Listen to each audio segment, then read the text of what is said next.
Hey guys, welcome back.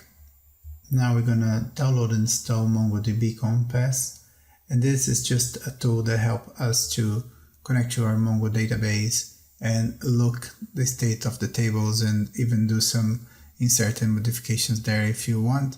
And we're actually gonna use to optimize some queries we are going to do.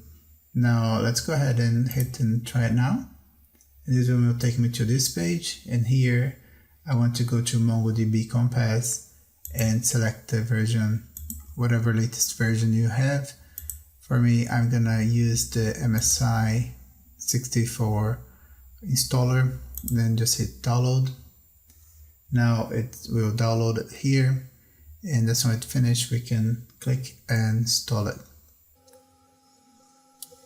Now the download finished, I can just click on the installer, and the installer will show up for me. I will leave the default address and just hit install. Now the installer finished, I can just click finish, and now we have Compass installed.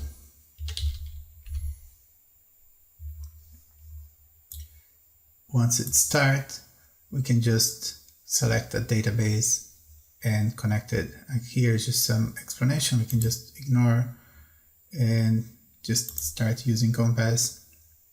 Now I still didn't install Mongo or even Docker on this machine to connect to any Mongo, but if you do have it, you can just enter your Mongo URL here, hit connect and start using. We're gonna see how to do this on the course, so I'll see you there.